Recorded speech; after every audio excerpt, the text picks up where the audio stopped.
Ang programang ito ay rated SPG. Striktong patnubay at gabay ng magulang ang kailangan. Maaaring may masiselang tema, lengguwahe, karahasan, sexual, horror o droga na hindi angkop sa mga bata. Dahil sa mga ginagawa ni Moira dito sa engagement party ni Lynette at saka ni Dr. Carlos ay talagang pinasabog niya ang lahat at nagulat ang lahat sa mga nakikita nila.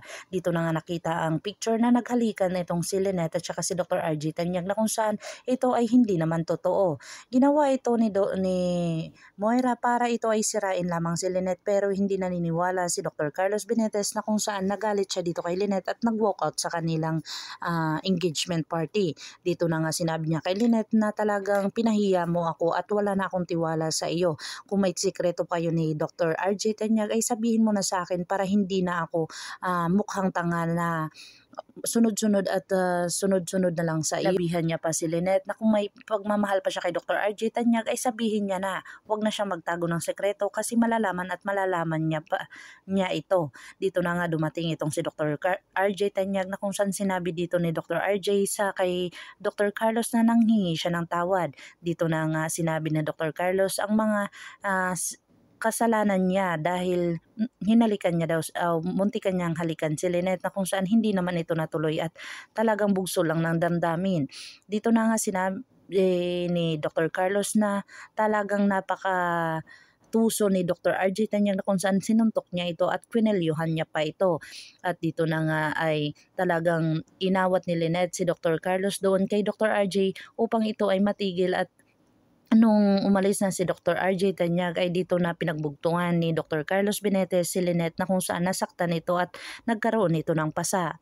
Agad-agad naman itong pumunta si Lynette sa kanyang anak na si Annalyn na kung saan sinabi niya dito na okay na sila ni Carlos Benitez. Pero nginid sa kaalaman na ito ay sinaktan pala siya ni Dr. Carlos at meron siyang pasa sa kamay.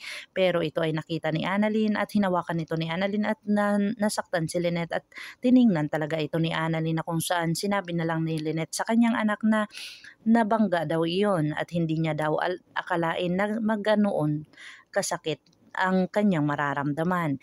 Dito na nga sabi ni Annalyn na umuwi na lang sila at para mahihat compress niya ang kamay ni Lynette upang ito ay gumaling. Dito na si Dr. RJ Tanyag sa kanilang sa Epix Medical Center kung saan nakita niya dito si Moira at saka si Zoe.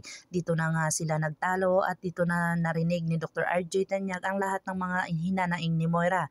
At dito na sinabi ni Moira na walang kwentang asawa, walang kwentang tatay at lalong-lalo na walang kwentang doktor. Dito na nasampal ni Dr. RJ Tanyag ang kanyang asawang si Moira dahil sa mga sinasabi nito na kung hindi dahil sa kanya ay hindi ito makakalimutan ang lahat at hindi siya magiging inutil. Na kung saan sinabi dito ni Moira na talagang siya ang bomba kung saan lahat nagkakagulo ng dahil sa kanya.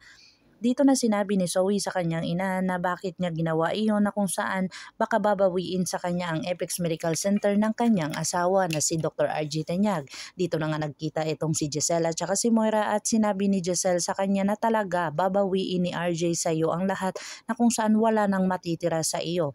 At sabi ni Moira ay hindi siya papayag dahil may karapatan siya dito sa Epix Medical Center.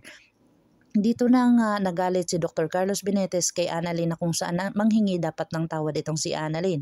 Mag-a-apologize kay Carlos Benitez na kung saan maraming mga sinasabi itong si Carlos sa kanya. At dito na talaga nakita ang pag-uugali ni Dr. Carlos na kung saan hindi pa nila nakita noon nung una pa lamang. Dito na nga ay talagang kinumpronta ni Annalyn itong si Dr. Carlos Benitez na kung saan talagang galit na galit si Dr. Carlos kay Annalyn at dito niya na sinabi na dahil sa iyo kung bakit nag-away-away kami ni Lynette at hindi natuloy ang engagement party. Dito na nga sinabi ni Dr. Carlos sa kanyang magiging fiancé na si Annalyn ay kanyang bini-baby na malaki naman si Annalyn kung bakit ginanon pa niya or something, bine-baby pa niya kaya nga ito ay hindi marunong tumayo sa kanyang sarili. Dito na yata a-analyze ni Lynette na karapat-dapat pa ba kaya si Dr. Carlos Benitez na magiging asawa niya, kung saan pinapalayo ni Dr. Carlos Benitez ang kanyang anak na si Annalyn sa kanya. Abangan natin ang mga susunod pa na episode na ito, ang Abot Kamay na Pangarap. Kung bago lang po kayo sa aking channel, please like, share, and subscribe para ma-update po kayo sa mga susunod pa.